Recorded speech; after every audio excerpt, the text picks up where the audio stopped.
Hill giants are some of the most basic and brutish of all the known giant species in both contemporary fantasy games and ancient mythology. These huge humanoids have fascinated people for generations because they are strong, cunning, and always hungry.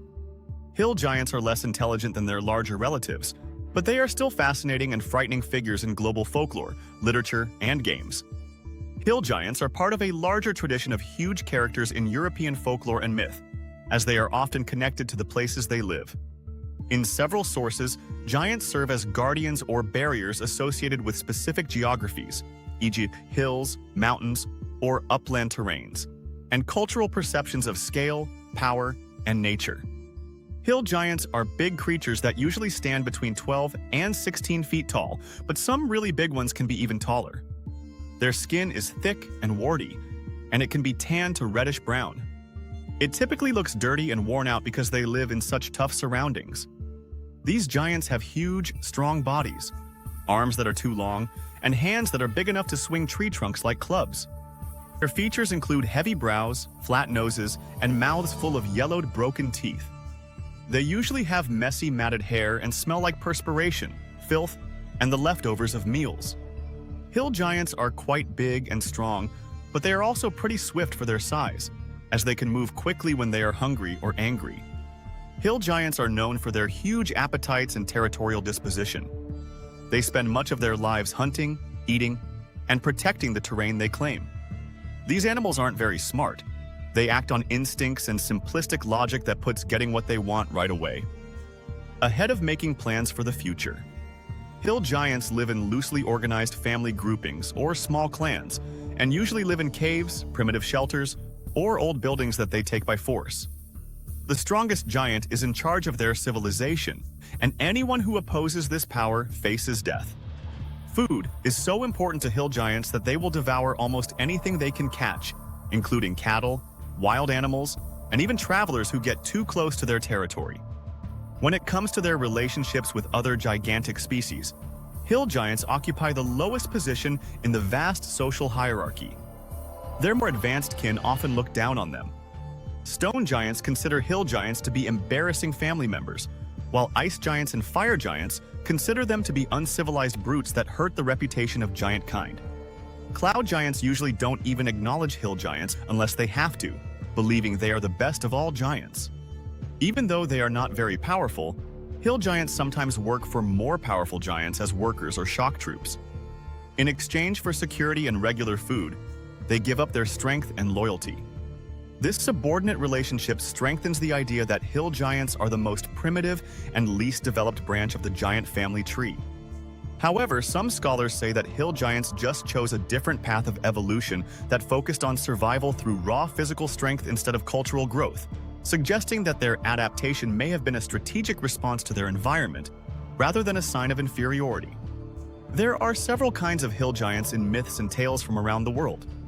In old stories and legends, they often mix with other gigantic traditions.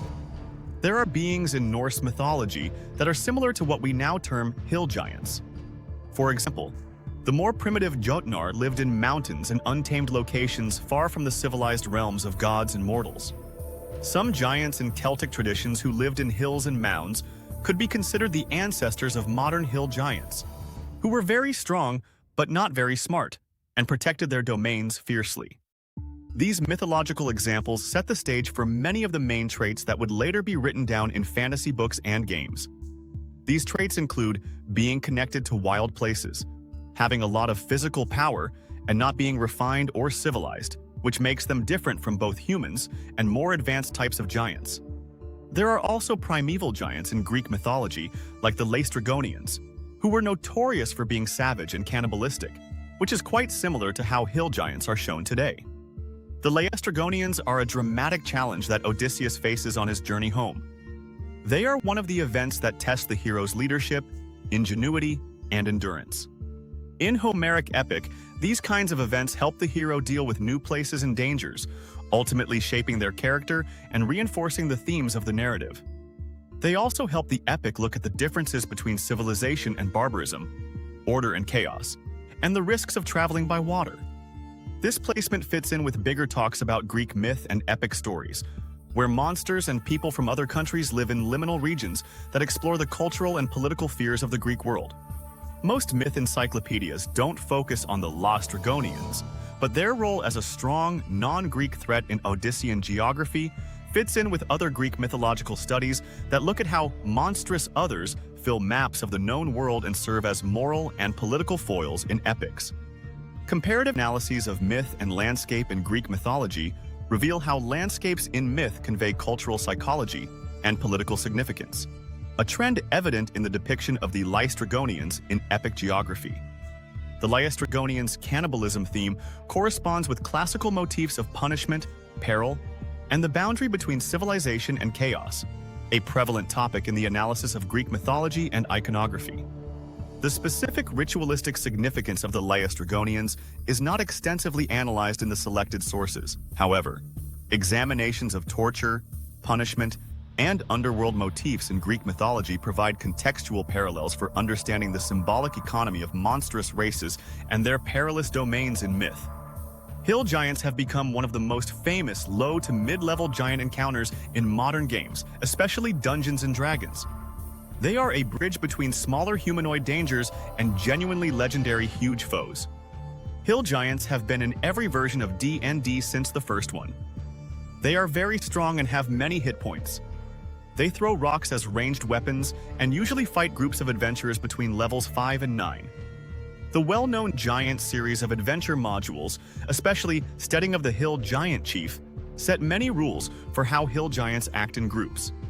They showed how rough their society is and how they might interact with other creatures.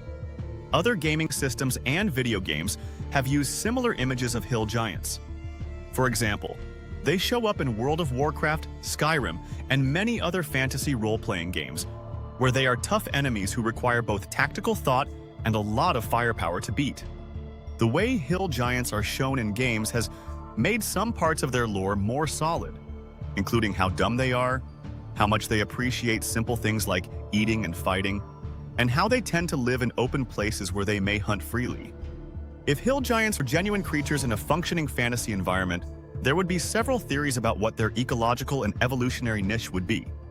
One idea posits that hill giants exemplify a successful adaptation to inhospitable habitats characterized by food scarcity, with their substantial appetites compelling the development of effective hunting methods and their stature enabling them to subdue huge prey unattainable by lesser predators.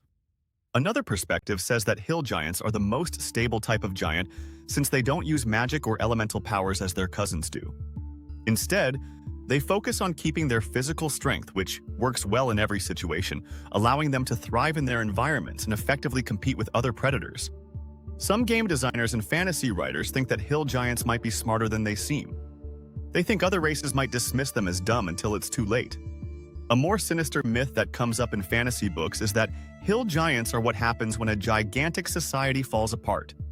These beings are the degenerate progeny of once great giant nations that have become barbaric over many centuries. Hill giants still intrigue people because they show the contradiction between raw force and basic simplicity. They remind us that strength does not always mean sophistication or cultural achievement.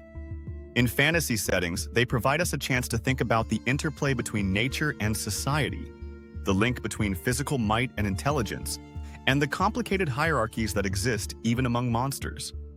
Hill giants, whether in old mythology, fantasy books, or video games, make people face their weaknesses and show that even the strongest animals can be brought down by smart thinking and working together. As fantasy games and books keep changing, hill giants will probably always be a part of these made-up worlds. They may become more complex in how they are shown, but they will always be huge, hungry, and dangerous creatures that live in wild places where civilization hasn't yet taken hold.